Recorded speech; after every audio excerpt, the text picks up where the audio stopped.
각이 살아있는 정치평론 시사정각 시작합니다. 오늘도 각이 서는 두 분을 모셨습니다. 서영주 맥정치사회연구소장, 윤희석 전 국민의힘 대변인 두 분 나오셨습니다. 어서 오십시오. 네. 자, 오늘은 좀 이 부분부터 짚어보겠습니다. 대통령실이 오전에 브리핑을 열었는데요. 12상 비상계엄 사태 이후 윤석열 전 대통령 체포영장 집행 등을 막은 책임을 물어서 경호처 본부장 5명을 전원 대기 발령했습니다. 관련 브리핑 함께 듣고 이야기 나눠보겠습니다. 12.3 내란 과정에서 경호처는 법원이 합법적으로 발행한 체포영장 집행과 압수수색을 막으면서 사회적인 혼란과 갈등을 초래했습니다. 국민 정체를 위해 봉사해야 할 국가기관이 사실상 윤석열 전 대통령의 사병으로 전락해 많은 국민들의 공분을 샀습니다. 대통령실은 오늘자로 인사위원회를 열고 12.3 비상계엄에 가담한 경호처 본부장 5명을 전원 대기 발령합니다. 자, 들으신 것처럼 대통령실이 국민 전체를 위해 봉사해야 할 국가기관이 사실상 윤 전 대통령의 사병으로 전락했다. 이렇게 강하게 좀 질책을 했습니다. 오늘 조치 좀 어떻게 보셨습니까? 뭐 적절한 조치죠. 당연한 조치고 비정상의 정상화라는 어떤 상황에 봤을 때 지난 시간 47일 동안 관저에서 윤석열 전 대통령이 버티면서 경호처가 보여줬던 행태들은 헌법과 법률을 뛰어넘는 국가기관으로서는 할 수 없는 일을 저질렀다고 볼 수 있고요. 사실상 대통령 경호처가 직속이라 하더라도요. 그거는 대통령에 대한 신변에 대한 보호는 법과 원칙에 입각해서 하는 것이지 헌법과 법률을 뛰어넘을 수 없다는 점에서 아마 김성훈 당시 차장이나 이광호 본부장의 지시를 불법적인 지시가 되겠죠. 그런 지시를 이행했던 본부장에 대해서 나름대로 사실관계를 파악해서 인사위원회에서 일단은 그런 대기 발령 조치를 한 게 아닌가 싶은데요. 늦었지만 적절한 조치다. 그리고 경호처가 국민의 경호처로 거듭날 수 있는 계기로 마련하는 것들. 저는 일단은 그 상황들 좀 지켜보는 것들이 맞다고 봅니다. 네, 당연한 조치다. 이렇게 평가를 해주셨고, 앞서서 이제 최근 인선에서 경호처 감찰했던 박관천 경호처 차장을 임명한 것도 뭔가 경호처에 대한 개혁 의지를 대통령이 좀 드러낸 거다. 이렇게 해석이 나오고 있고, 조금 전에 저희가 이제 속보로 전해드렸지만 경찰에서 윤석열 전 대통령에 대한 소환을 또 통보를 했는데 지금 일련의 상황들에 대해서 좀 어떻게 바라보고 계십니까? 일단 경호 관련해서 말씀을 드리면 윤석열 전 대통령의 체포영장 집행 과정이라든지 또 용산 대통령실 그리고 관저에 대한 어떤 압수수색 관련해서 경호처가 국민들께 보여줬던 모습 거기에 부적절한 상황이 있었던 것도 사실이라고 봐야 되겠습니다. 일부에 국한되지만은 대단히 국민적인 어떤 눈높이에 맞지 않는 그러한 저항 아닌 저항이 있었다. 그런 차원에서 물론 그런 차원의 그런 행위에 대한 어떤 징계는 분명히 있어야 하겠지만 이걸 또 경호처 전반으로 넓혀서 인사조치 시작하고 뭔가 경호처 전체의 어떤 조직 자체를 뭔가 약화시키게 하는 그런 과한 조치가 되지 않기를 바라는 마음입니다. 경호처라는 조직 자체가 처장 아니면 차장의 명령에 또 절대적으로 따라야 할 수밖에 없는 분위기라는 걸 본다면 그 당시 상황에서 일부 수뇌부의 잘못된 지시를 따를 수밖에 없었던 분들도 계셨기 때문에 경호처라는 그런 특수한 상황을 감안한 그런 적절한 대처가 필요하다 이렇게 보고요. 경찰에서 이제 윤 전 대통령 이제 소환한다. 그리고 또 경찰 출신인 분을 경호처 차장으로 임명을 했다. 아무래도 경찰이 새 정부 들어와서 여러 가지로 더 중요한 임무를 하게 되는 그런 하나의 신호가 아닐까 이 정도로 우선 해석을 합니다. 네, 이제 취임 선서 때 이제 경호 인력들이 서로 몸싸움을 했던 그 부분도 약간 좀 오버랩되는 것 같은데요. 그럼 일부 경호처가 정리가 안 된 상황에서 여러 가지 서로 간에 힘겨루기처럼 보이기는 한 장면이긴 했어요. 근데 사실상 이제 대통령을 경호하고 보호하는 입장에서는 경호처의 주축은 경호처 인력들이 하는 게 맞죠. 그다음에 이제 옆에서 지원하는 업무가 군과 경찰이 하는 게 맞고요. 그래서 저는 이제 앞으로 이재명 정부의 경호처는요, 어떤 특정인에 줄 서서 진급을 하거나 그 사람들과 뭉쳐서 누구에게 잘 보이면 어떤 진급하고 그 자리에 보직을 맡게 되는 그런 구조들을 타파하고 정말 이재명 대통령이 늘 얘기한 대로 능력 위주의 인선과 자리 배치를 통해서 경호처가 본연의 임무, 대통령의 경호, 그다음에 국가적으로 여러 가지 사안에 있어서의 어떤 안보 이런 부분들도 보안 문제들도 신경 쓸 수 있는 경호처로 거듭날 수 있도록 했으면 좋겠고요. 예. 사실상 그동안 경호처들이 역대 정부도 그랬으나 뭐 어떤 조직이나 마찬가지지만 어떤 그 학연, 혈연, 지연 예. 그런 부분들 속에서 좀 폐쇄된 부분이 있기 때문에 그런 걸 타파할 수 있는 이번에 조치들이 조금 더 어떤 시작점으로 어떤 출발점을 삼았으면 좋겠다라는 좀 말씀드립니다. 예. 그리고 이제 조금 전에 이제 오전부터 이재명 대통령이 주재하는 비상경제점검 TF 2차 회의가 현재 진행 중인 것으로 보이는데 앞서 그 모두 발언에서는 뭐 물가 상승과 관련한 그런 요인을 분석해달라 그리고 그와 관련한 좀 대책을 보고해달라 이렇게 좀 주문을 하기도 했는데 오늘 그 TF 2차 회의에서 좀 어떤 내용이 나올 걸로 좀 예상을 하십니까? 일단은 뭐 전반적으로 보면 물가가 가장 예. 지금 비상입니다. 사실상 생필품 물가가요 4에서 5%. 우리가 쉽게 설명하면 뭐 라면값, 밀가루값 네. 이런 것들이 굉장히 많이 올랐어요. 그런 부분들을 정부가 좀 개입해서 조정할 수 있는 방법이 없는지 그런 게 가장 시급할 것 같고요. 그다음에 추경은 지난번 대선 전에도 국민의힘 후보인 김문수 후보도 35조의 추경 필요성을 얘기를 했기 예. 때문에 지금 현재 대한민국 경제 자체가 6개월이 정지된 상황이었고 정말 민간 소비 부분이 너무 위축됐기 때문에 마중물이 필요합니다. 그러니까 우물에서 펌프질을 하려면 그냥 어떻게 그냥 해서는 지금 현재 상황이 안 될 것 같고요. 예. 어느 정도 국가 재정을 투입해서 마중물의 역할을 할 수 있는 재정 투입 아마 그런 부분들이 재정 여건상 가능한 영역에서 추경이 필요하면 신속하게 하자.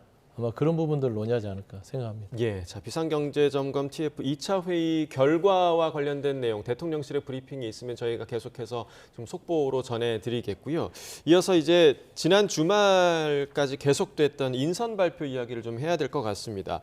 대통령실 수석 인사 발표가 있었는데 정무수석에는 우상호 전 의원이 발탁하기도 했고요. 이제 정무수석은 어찌됐든 그 역할 자체가 대통령실과 국회와의 연결고리 역할을 하는 거잖아요. 어떻게 적절하다고 보십니까? 네, 우선 정무수석은 이제 대통령 비서실장의 이제 아래 직급이라고 봐야 되는데 예. 비서실장은 강훈식 3선 출신이고 정무수석은 4선을 지낸 우상호 전 원내대표란 말이죠. 그럼 어떻게 보면 이제 인사가 좀 역전됐다고 볼 수도 있지만 우상호 의원이 이 상황에서 정무수석 자리를 받아들였다는 것부터 우선 평가를 해야 될 것이고요. 예. 더 평가를 해야 될 것은 가장 적임자가 아닐까 이런 평가가 나온다는 부분입니다. 우상호 전 의원이 민주당에서 쭉 의정 활동을 해오신 분이고 또 686 운동권의 최선두에 계셨던 분이긴 하지만 대단히 합리적인 인식을 갖고 있고 예. 그동안의 의정 활동을 통해서도 대단히 그 논리적인 그런 모습을 많이 보여줘 왔다. 그렇다면은 지금 이 상황 조기 대선으로 새 정부가 출범한 마당에 또 여당이 엄청난 의석수를 점유하고 있는 상황에서 야당과의 관계가 대단히 중요하다는 관점에서 볼 때는 여야 관계가 이 갈등이 계속 지속될 수밖에 없는 상황에서 가장 적임자가 온 게 아니냐. 야당 입장에서도 우상호 정무수석 정도라면은 대화가 어느 정도 되겠구나 하는 기대 아닌 기대를 갖게 하는 그런 예. 인사였다고 저는 평가합니다. 상당히 좀 긍정적으로 평가를 네. 해주셨는데 앞서 지금 언급해주신 그 비서실장과의 뭐랄까요 서열 관계랄까요 이런 것들이 좀 역전된 부분에 대해서는 좀 어떻게 보십니까? 그게 뭐 본인이 불편하지 않으면 그게 뭐 크게 상관이 없는 일 아니겠습니까? 그리고 이제 공직이라는 것들이 뭐 나이와 연공 서열 순으로 하는 건 아니니까요. 예.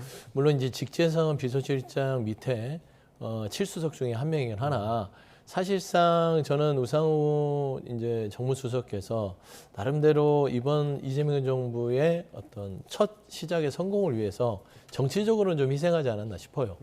뭐 예를 들어서 이 청와대나 대통령실에 들어가서 본인의 커리어를 높게 하려는 생각이 있다면 가겠으나 예. 우상호 정무수석 정도 되면 원내대표 사선까지 하셨고 나름대로 인지도가 있어서 굳이 정무수석을 가지 않아도 정치적 커리어와는 무관하다고 봤을 땐 지금 현재 아마 여야 협치가 가장 중요한 어떤 화두가 될 겁니다. 예. 그게 단순하게 이재명 대통령이 야당에 대해서 손을 내밀고 여러 가지 어떤 유화적인 제스처를 한다 하더라도 야당 내부에서의 어떤 분위기가 조성이 돼야 이재명 대통령과 야당의 어떤 여러 가지 협의가 이루어질 텐데 저는 그 가교 역할을 우상호 정무수석이 잘할 수 있다라는 것이고 지난해 박근혜 전 대통령의 탄핵 시절에도 당시 그 박근혜 정부였던 여당 의원들과 여러 가지 저녁에 뭐 식사도 하고 만나면서 한 60에서 70명의 탄핵 찬성표를 이끌어냈던 것들을 보면 그게 억지가 아니라 어떤 관계 속에서 이뤄냈거든요. 예. 다만 이제 안에 살림은 저는 강호식 비서실장이 잘할 것 같고요. 밖에 살림은 우상호 정무수석이 잘할 것 같다. 네. 네, 그렇게 평가합니다. 자, 새 정부의 성공을 위해서 정치적 희생을 한 것 같다라고 평가를 해주셨는데, 자, 또 검찰 개혁을 주도할 민정수석 인선에는요 오광수 변호사가 낙점이 됐는데 일각에서는 검찰 출신의 민정수석에 대해서 우려의 목소리도 나오고 있습니다. 그 내용도 들어보겠습니다. 대통령 그 선거 끝나고 나서 거론되는 민정수석 인사가 그 친윤 검찰들이 환호할 그런 인사로 보여져서 그건 사실이 아니길 바랍니다. 저는 윤석열, 윤대진 검사와 중수부에서 같이 근무했던 특수통 검사를 민정수석으로 또 이렇게 물망이 그러니까 언론에 이제 오르내리는데 사실이 아니길 바라고요. 민정이라는 자리는 대통령의 정보를 모두 가지고 있는 자리거든요. 그래서 나중에 그 역풍, 그러니까 대치기를 할 중요한 이 정보를 친윤 검찰이 쥐는 거예요. 저는 선정을 잘했다 이렇게 믿고 대통령이 검찰과 사법부 소위 개혁에 대해서 확고한 신념을 가지고 있고 그 주체는 국회가 될 겁니다. 그래서 민주당에서 이러한 신념을 가지고 있는데 민정수석이 검찰 편을 들어서 어떤 경우에도 검찰 개혁을 반대할 그런 인격자는 아니에요. 그렇기 때문에 저는 대통령이 믿고 맡긴 민정수석으로서 또 제가 잘 아는 민정수석으로서 역할을 잘 할 것이다. 네, 자, 오광수 민정수석에 대해서 좀 다른 목소리들이 나오고 있는데 국민의힘에서는 좀 어떻게 평가하고 있을까요? 일단 뭐 대통령이 임명한 본인의 비서관이잖아요. 수석 비서관. 네. 그 인사에 대해서 일단 지켜봐야 되는 거죠. 제가 놀란 것은 여당 내에서 민주당의 뭐 추미애 의원이라든지 또 조국 신당의 뭐 박은정, 뭐 황운하 이런 의원들이 이제 이 인사에 대해서 반대하고 있는 그 논리를 제가 이해를 못하는 부분, 그 부분 때문에 대단히 놀랐습니다. 검찰 출신은 검찰 개혁의 주도자가 돼서는 안 된다 이 얘기잖아요. 그럼 어떤 조직을 개혁을 할 때 그 개혁의 대상인 부분을 잘 아는 분이 개혁의 어떤 주도권을 쥐고 하는 것이 일견 타당하다고 볼 때 무조건 검찰 출신은 안 된다. 그럼 검찰에 몸담았던 사람, 특히나 뭐 특수부에 근무했던 적이 있었던 사람은 그 역할을 맡으면 안 된다는 논리는 도대체 어디서 시작이 되는지 모르겠어요. 예를 들어서 박은정 의원 검사 출신인데 박은정 의원 보고 민정수석 하라 그러면 안 하겠습니까? 그렇게 되물어 보면 바로 답이 나오는 얘기예요. 근데 검찰 출신은 무조건 악마화하고 뭔가 일을 하면 안 된다. 이런 주장, 이재명 대통령이 야당 시절에 여당을 향해서 주장했던 것이 본인이 대통령이 돼서 보니까 굉장히 이게 논리적으로 맞지 않구나. 이걸 아마 절실하게 느끼는 그런 어떤 상황이 아닐까. 대단히 안타까운 상황인데 어쨌든 임명이 됐습니다. 검찰 개혁의 초점을 어디로 맞출지는 모르지만은 어쨌든 성공적인 어떤 성과를 내길 바란다. 이 정도로 처음에 평을 해야 되겠죠. 예. 자, 일단 반대 논리에 대한 좀 비판을 해주셨는데 그 앞서 들었던 녹취 중에서 이제 박지원 의원 같은 경우는 검찰 개혁의 주체는 결국 국회가 될 거다 이렇게 좀 이야기를 했단 말이죠. 그렇다면 오광수 민정수석의 역할은 어디까지일까 이런 또 의문이 생기거든요. 일단 오광수 민정수석이 얼마만큼 개혁의 키를 쥘지는 모르겠어요. 그러니까 민정수석의 영역이라는 것들이 민정수석이 입법권이 있는 것도 아니고 그렇다고 해서 어떤 국정에 대한 결단을 할 수 있는 자리에 있는 건 아니지 않습니까? 개혁의 방향과 키를 뭐 인사라든지 여러 가지 정책적인 개혁 기조에 대해서는 설명을 해줄 수 있겠죠. 근데 이재명 대통령이 일단은 오건수 민정수석에 대해서 인사권을 확정 지은 것들은 예. 나름대로 여러 가지를 살펴본 것 같아요. 실용 인사를 중요시하기 때문에 특수통이라는 여러 말하자면 여권 내 인사들의 우려에도 불구하고 예를 들면 저는 이재명 대통령이 이렇게 생각했을 것 같아요. 야구계를 개혁하려면 축구 선수를 들여다 놓으면 야구계를 개혁하기 쉽지 않죠. 예. 야구를 좀 했던 사람이 잘 아는 사람. 그렇죠. 쳐보기도 하고 던져보기도 했던 사람이 하는 게 야구계를 좀 개혁할 수 있지. 축구로 유명하다 하더라도 야구에 대한 부분들의 조예가 깊지 않으면 스포츠라는 어떤 큰 입장에서 누구를 데려놓는 것보단 그 직접적인 속살들을 속도감 없이 갈 수 있는 사람이 필요하지 않겠냐라는 것이고 특수통이기 때문에 우려했다. 친윤검사이기 때문에 우려했다는 부분들이 이미 지적이 됐기 때문에 예. 저는 민정수석이 그러한 점들도 충분히 고려해서 아마 본인이 맡은 바 임무를 잘 수행하지 않을까 예. 그렇게 좀 판단합니다. 네, 자 그리고 이제 또 논란이 되고 있는 부분 중에 하나가, 그러니까 임명이 되진 않았지만 지금 헌법재판관 후보자로 거론되고 있는 이승엽 변호사와 관련해서 지금 이승엽 변호사가 대통령의 변호인이었기 때문에 이 부분에 대해서 지금 야권의 반발이 상당한 것 같습니다. 이해 충돌이다 뭐 이런 주장이 나오고 있는데요. 당연히 이제 그런 지적을 할 수밖에 없는 거죠. 이재명 대표와 이제 민주당이 추진하고 있는 것이 이재명 대표에 대해서, 이재명 대통령에 대해서 뭐 일단 재판을 중지시키고 또 선거법 관련해서는 죄를 물을 수 있는 조항 자체를 없애서 아예 그냥 면소 판결을 받게 하자 뭐 예. 이런 움직임이 있어요. 그럼 거기에 대해서 할 수 있는 일은 불복할 수 있는 일은 이제 헌법 소원을 제기해서 국민의 기본권이 침해됐다. 그래서 이 법률적 효력을 다시 상실시킬 수 있는 그런 방안이 하나가 있는데 이거 결정하는 곳이 헌법재판소 아니겠습니까? 근데 그 헌법재판소의 헌법재판관에 이재명 대표의 여러 가지 사건에 대해서 그동안 변호를 해왔던 분을 임명을 한다.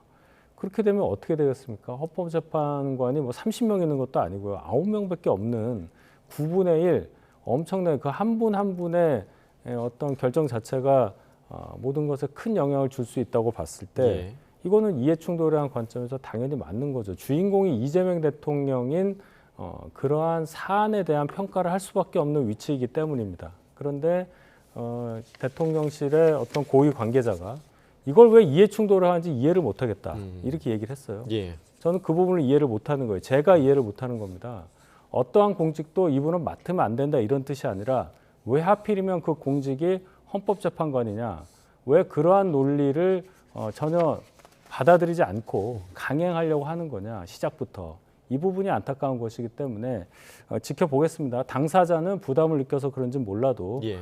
고사하는 그런 모양새를 표시하고 있는데 여론의 추이를 잘 보실 수 있다고 판단하는 이재명 신임 대통령이 어떤 결정을 할지 지켜볼 수밖에 없는 상황이다. 이렇게 봐야 되겠죠. 네. 지금 말씀해 주신 것처럼 뭐 당사자는 지금 고사하고 있다 이런 소식이 들리고 네. 있지만 어찌됐든 거론이 됐기 때문에 지금 문제가 되는 거란 말이죠. 이해 충돌 비판에 대해서 어떻게 보십니까? 아니 뭐 그런 정도도 못하나요? 할 수도 있죠. 사실상 뭐 이해충돌 부분이 아예 뭐 이재명 대통령에 대해서 아예 고문 변호사도 아니고 어떤 사건에 대해서 변호를 맡았다는 것들은 수많은 사건 중에 하나를 맡은 거예요. 예. 그것 때문에 그동안에 본인이 해왔던 법률계에서의 업적 부분들을 다 희생할 수는 없는 거 아니겠냐라는 측면에서는 직업 선택이 너무 뭐 선택까지는 아니더라도 직업적인 어떤 제한들이 너무 과하지 않냐라는 측면에서 생각할 수도 있는 것이고, 다만 제가 봐서는 이제 거론이 되는 것이기 때문에 이게 이해충돌의 비난들이 거세지면 이 부분이 사실상 지명으로까지 이어질까 싶기도 하고요. 본인 스스로도 지혜롭게 대처해서 예. 이 부분을 고사하지 않을까 싶어요. 네. 그러니까 저는 이 부분들이 여러 가지 인사의 하마평 정도 수준에서 끝날 부분이지 이게 사실상 지명이 됐다고 하면 저도 이 이해충돌에 대해서는 어떤 비판의 여지가 있다라고 얘기를 하겠으나 지금은 이제 하마평과 거론이기 때문에 네. 일단은 이런 인사들은 좀 향후 어떻게 진행될지 지켜보는 게 맞다. 그래 좀 말씀드리고 싶습니다. 자, 실제로 헌법재판관으로 지명이 되는지 여부를 일단 좀 지켜봐야 될 문제인 것 같고, 어제 김용태 국민의힘 비대위원장이 긴급 기자회견을 열었는데 가장 처음으로 했던 말이 이제 이재명 대통령을 향한 질의였습니다. 그러니까 뭐 선거법, 대북송금 관련 재판을 받을지 답해라라는 질의를 하기도 했는데 오늘 서울고등법원에서 기일을 취소하고 추후 지정한다 이렇게 밝혔습니다. 논란이 됐던 헌법 제84조에 따른 조치다. 그러면 논란이 됐던 부분들을 그러니까 우리가 그 소추라는 단어의 범위가 어디까지인가를 계속 얘기를 했었잖아요. 네. 그러면 이재명 대통령, 그러니까 과거 후보 측이 주장했던 기소와 재판 모두 포함하는 거다 이렇게 지금 법원이 인정한 거라고 보면 되는 건가요? 저는 사실상 그런 쪽으로 기울었다고 보는 것이죠. 김용태 비대위원장이 선거법과 대북송을 어떻게 할 건지 대답하라. 대통령이 이렇게 대답할 거예요. 법원의 입장을 존중한다. 예. 법대로 하는 거 아니겠습니까? 그러려고 사법부가 있는 것이고 법원이 판단해서 이 부분들이 소추가 기소와 재판에 모두 해당된다고 했을 때는 대통령직을 수행할 때는 재판이 멈추는 게 되겠죠. 근데 이걸 가지고 또 법원이 결정한 부분들을 정치적으로 끄집어내서 분란을 만들 필요가 있겠느냐라는 측면에서는 일단은 대법원의 판결, 그다음 최종적인 어떤 결정들을 지켜보는 거.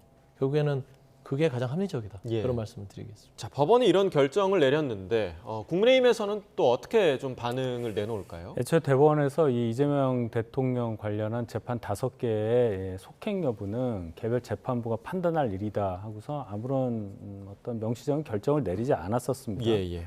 일단 선거법 관련한 파기환송심 첫 기일이 6월 18일로 미뤄졌고 대선 전에 그래서 6월 18일에 어떻게 되냐를 봤는데 헌법 84조를 이유를 들어서 이걸 또 변경하겠다고 얘기를 했습니다. 그렇게 보면은 법원이 결국은 권력의 힘에 굴복하는 것이 아니냐. 바람보다 먼저 누웠고 누워서 아예 안 일어날 태세를 갖추고 있는 것이 아니냐. 이런 비판을 안 할 수가 없습니다. 주인공이 이재명 신임 대통령이기 때문이에요.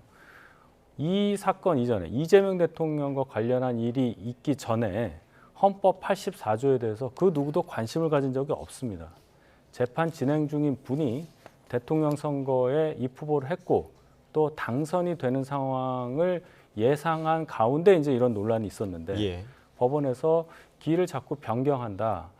뭔가 대법원에서 정확한 어떤 결정을 일단 내려줘야 될 것 같아요. 이제 정치권에서 계속 옥신각신하는 게 큰 의미가 없고 대법원에서 어떤 논리와 법리를 들어서 이 사안은 어떻게 하겠다고 이제 말씀을 하셔야 국민들의 어떤 혼란도 막을 수 있고 또 거기에 대해서 이재명 대통령도 답을 하고 이 과정이지 이제 더 이상 이 문제를 가지고 뭐 야당의 비판이라든지 이런 것이 무용한 상황이기 때문에 이제 법원에 공이 하나가 더 남아 있다. 예. 저는 그렇게 봅니다. 알겠습니다.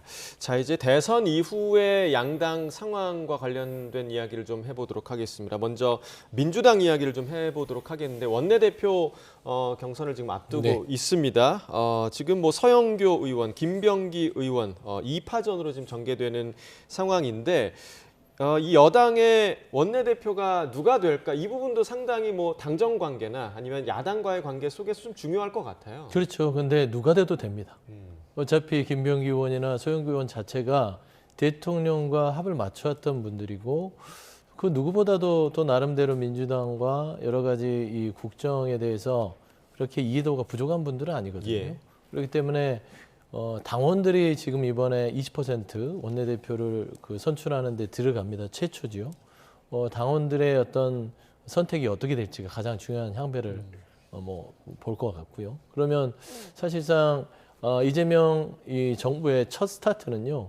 원내대표, 지도부든 아니면 당대표 어떤 전체에 대한 지도부든 결국 이재명 대표가 이 1년이라는 기간 동안에 정말 혼란스러운 이 내란의 수습과 경제 상황의 회복, 이 회복의 방점을 뒀을 때는 대통령과 호흡을 맞출 사람들이 될 가능성이 높습니다. 예. 그렇기 때문에 그런 의미에서는 누가 되더라도 대통령과 누가 호흡을 잘 맞추나 그런 쪽으로 선택이 될 것이다. 예. 제가 누구라고 얘기하기는 곤란하겠습니다.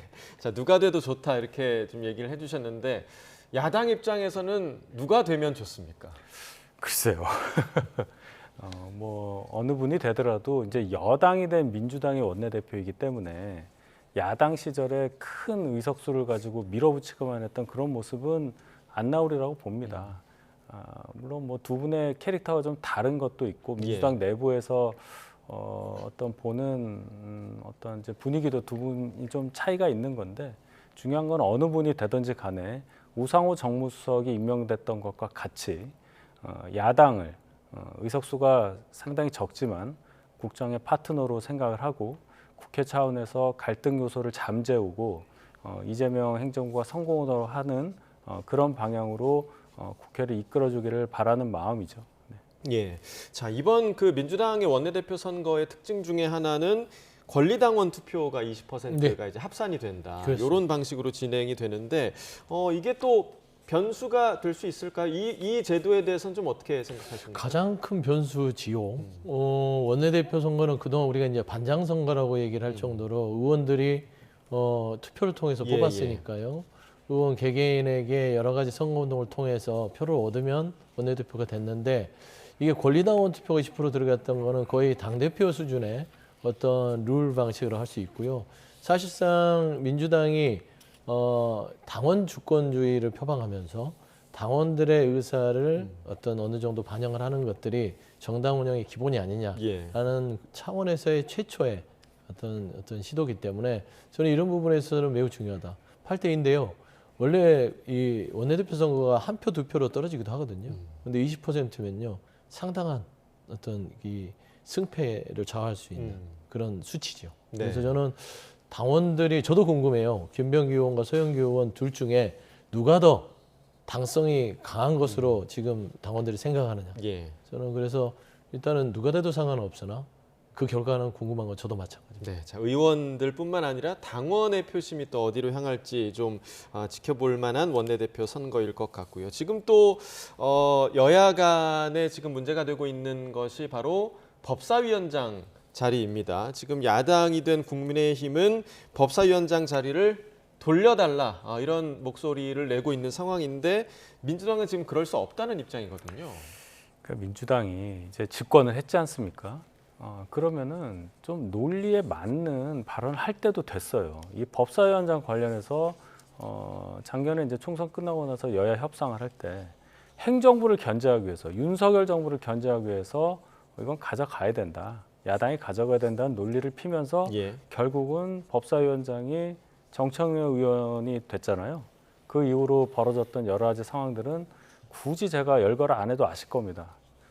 무리한 청문회 등을 열어서 증인들을 굉장히 모욕을 주고 아무런 뭐 결과 남는 것도 없는 그런 청문회 개최 이런 거 하면서 권력을 절제하지 못하고 무제한적으로 썼었던 그런 법사위의 모습을 봤는데 그런 논리라면은 이제 이재명 행정부를 견제하기 위해서 야당에 법사위원장 자리를 주는 게 맞는 거죠. 그런데 지금 나오는 대답은 이거는 2년 임기의 법사위원장이기 때문에 1년 지난 상태에서 말할 수가 없다. 이거는 원구성 협상에서 결정된 거기 때문에 바꿀 수가 없다. 예. 이렇게 되면은 1년 전에 민주당이 했었던 얘기와 전혀 맞지 않는 그런 해명 아닌 뭐 변명도 아니고 뭔지를 모르겠습니다. 그러니까 의석수 많이 갖고 있고 행정부까지 이제 민주당 출신 대통령이 장악을 하게 됐는데 이런 식으로 계속 나오게 되면은 뭐 우상호 정무수석이든 누구든 임명하는 게 무슨 의미가 있느냐. 민주당 차원에서 좀 전략적으로 이걸 생각을 해야지 개별 의원들의 발언들이 이런 식으로 나오게 되면은 반감만 쌓인다. 이런 지적을 안 할 수가 없습니다. 네. 자, 그때는 그랬고 여당이 되니까 마음이 바뀐 거냐 이렇게 지적을 해주셨는데 야당의 법사위원장을 넘길 가능성도 좀 있을까요? 어떻게 보십니까? 1년간 없다고 봅니다. 그러니까 이제 전반기 후반기로 아마 그렇게 정상적으로 전반기 2년 하고 후반기 2년에 대해서 그때 협상의 대상이지 예, 예. 지금 그거를 중간에 협상하는 것도 그렇고 사실상 이거는 이제 여야 간의 합의 사항이기 때문에 얼마만큼 이 부분이 합의가 이룰지를 좀 지켜봐야 될 것 같고요. 두 번째는 당시에 국민의힘도요. 법사위는 여당에서 가져와야 된다라고 얘기를 했던 걸 기억합니다.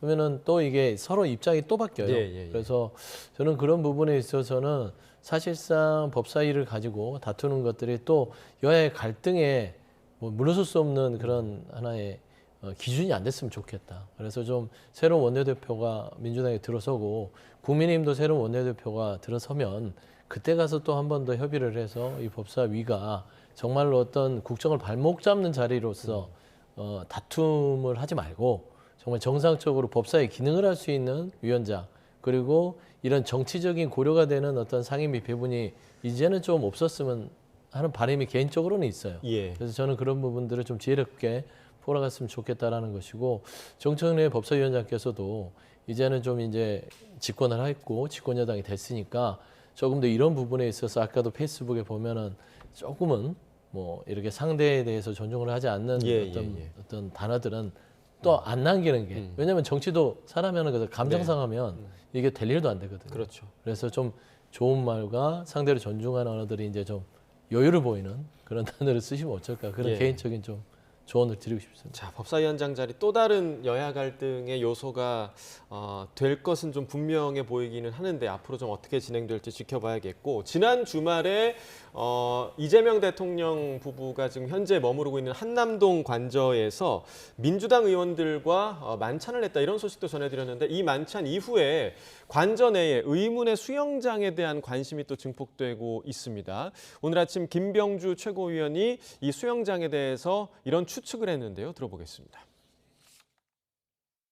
특히 제 뒤에 보이는 수영장이 눈에 띄었습니다. 윤석열과 김건희 부부가 서울 한남동 대통령 관저에 입주한 뒤에 설치한 것으로 보입니다. 이 직사각형 시설물은 단차를 두고 점차 깊어지는 구조입니다. 가장 깊은 곳은 한 50에서 1m 정도로 보였습니다. 길이는 5에서 6m 정도로 불과합니다. 이 때문에 강아지 수영장이 아니냐는 추측이 설득력을 얻고 있습니다. 네, 저도 이제 그 민주당 의원들이 그 SNS에 올린 그 사진을 보긴 봤는데 상당히 좀 작은 수영장입니다. 뭐 사람이 들어가기엔 좀 좁아 보이고 이 김병주 의원의 추측, 강아지 수영장 아니냐 이런 추측에 대해서 좀 어떤 의견이십니까? 제가 그 사진을 좀 봤는데요. 예. 그 말씀하신 대로 앵커께서 지적하신 그 부분 사람이 들어가서 수영하기에는 그 목욕탕도 아니고 좀 애매하더라고요. 근데 이것이 그러면 강아지 수영장이다. 예. 제가 강아지가 수영하는 거를 제대로 본 적이 없어서 그런 용도로 수영장이 있을 수 있느냐는 것에 대해서는 확언을 못하지만 깊이가 깊어야 50에서 60cm고 그 길이가 한 5에서 6m 정도 된다면 강아지가 수영하는 용도로 사용될 수 있다고 충분히 볼 수가 있겠죠. 워낙에 또 반려견을 많이 키웠기 때문에 그렇습니다. 예. 그래서 이 부분에 대해서는 윤석열 전 대통령 측에서 해명을 듣는 것이 순리이지 바깥에서 이게 용도가 뭐다라고 말하기에는 좀 섣부른 감이 있다.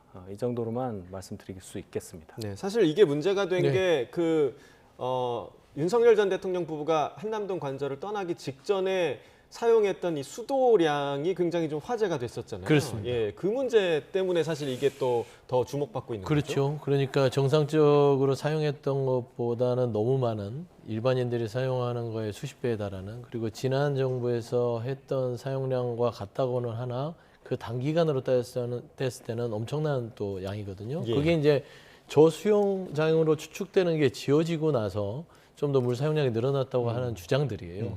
근데 보면은 가보면 정자가 하나 저기 있고 그 앞에 이렇게 강아지 수영장으로 예측이 되는 게 있는데 저게 조형물이라고 하면 이거를 경사도를 두고 짓지 않습니다. 그냥 사각형으로 반듯하게 해서 저기에다가 무슨 어떤 연꽃을 놔둔다든지 그러지 않겠습니까? 근데 누가 보더라도 이게 목욕탕처럼 이렇게 처음에 물을 담그고 쭉 내려가는 그런 거라서 상식적으로 보더라도 누군가가 수영을 하거나 어떤 그런 것들을 하는데 저도 개인적으로 강아지를 좋아해서 하는데 강아지들이 물을 좋아합니다. 예. 그리고 이제 이 애견 카페 같은 데나 이런 데 가면 강아지들이 또 따로 노는 수영장들을 이제 마련해 놔요.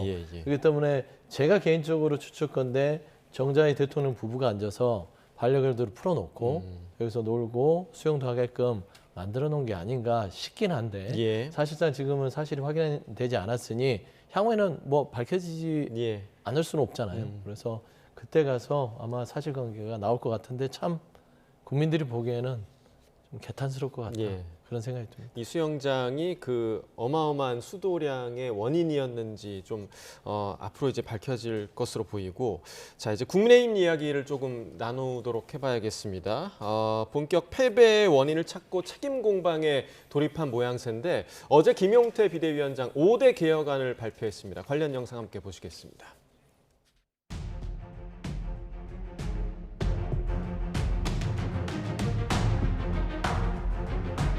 첫째, 9월 초까지 전당대회를 치를 수 있도록 준비를 하겠습니다.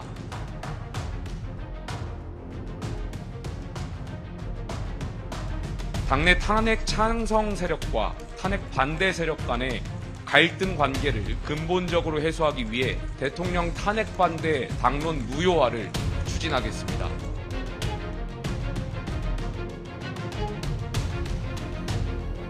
당의 대선 후보를 부당하게 교체하고자 했던 과정의 진상을 규명하고 합당한 책임을 부과하겠습니다.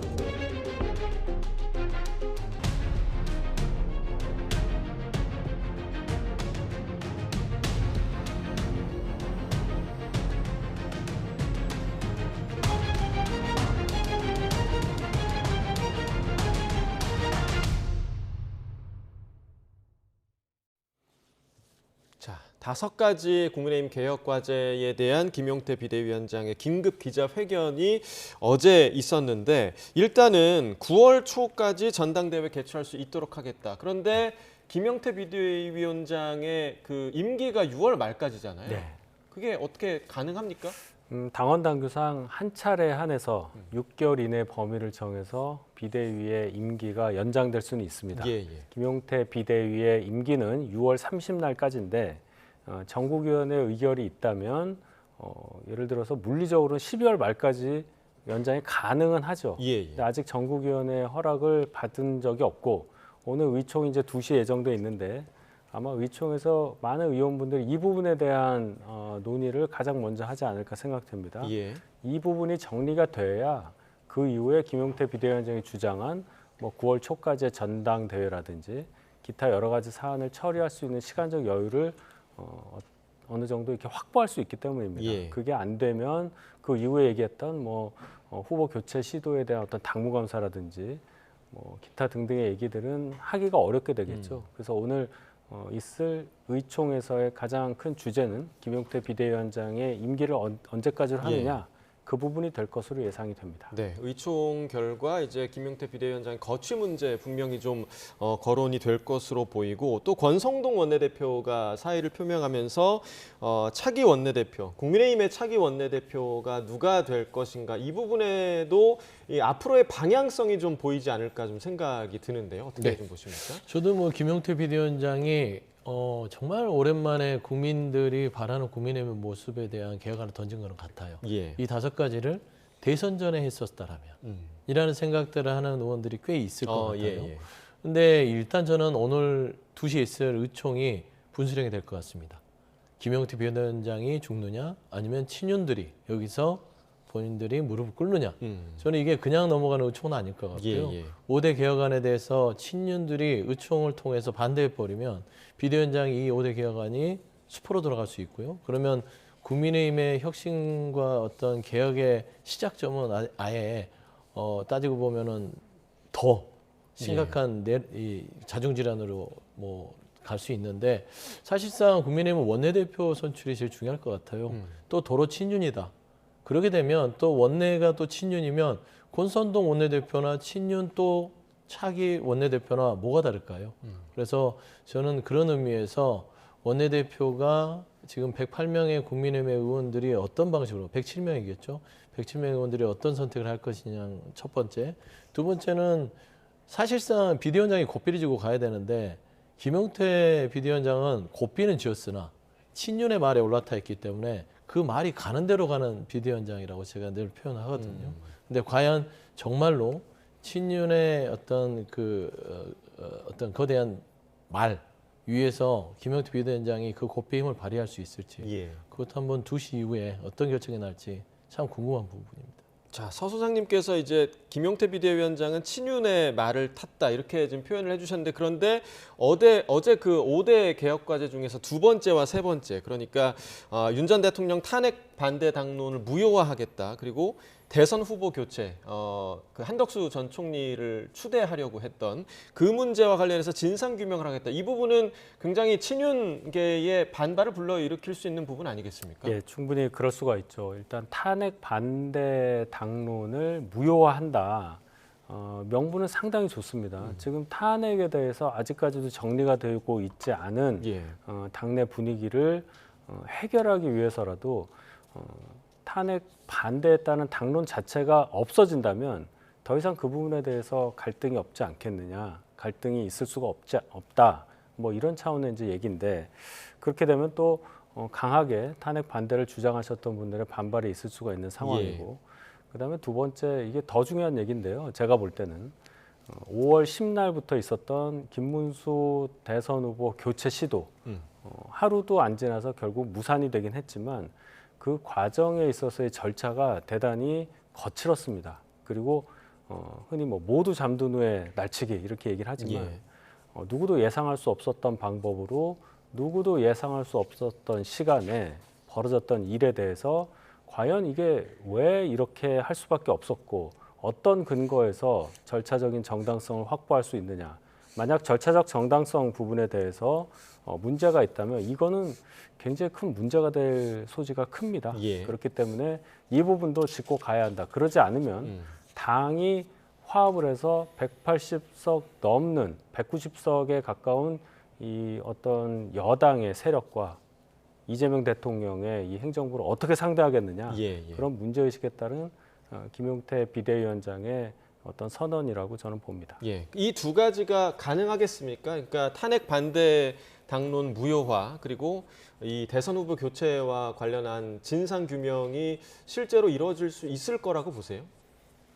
저 현실적으로 좀 어려울 거는 같아요. 지금 현재 국민의힘의 주류인 친윤들이 둘 다 강하게 반대하는 부분이고, 그리고 주도했던 사람들이기 때문에 그 주도 세력에게 목을 내놓아라 이런 꼴이잖아요. 그게 가능하겠습니까? 지난 이 12월 3일부터 6월 3일 대선까지, 그리고 대선 이후에 친윤 지도부와 친윤의 어떤 여러 가지의 어떤 입장들을 보면 본인들은 버티겠다라는 의지가 강하잖아요. 권선동 원내대표도 사퇴 의사를 밝혔으나 원내대표의 어떤 직무를 하면서 이제 그 원내대표 선거까지 가는 것이고, 그 다음에 탄핵 반대 당론을 바꾸겠다고 했을 때 친윤 쪽에서 강하게 반발했지 않습니까? 그 다음에 당대표 선거를 치르겠다, 전당대회를 하겠다 하니까 비대위로 가자라는 게 또 친윤의 입장이잖아요. 근데 107명 중에 친윤이 최소한 과반 이상은 될 것 같아요. 그러면 그들이 목을 내놓고 마음대로 하십시오 할 리는 없잖아요. 그래서 저는 오늘 오후 2시에는 굉장히 좀 고성이 오갈 수도 있고요.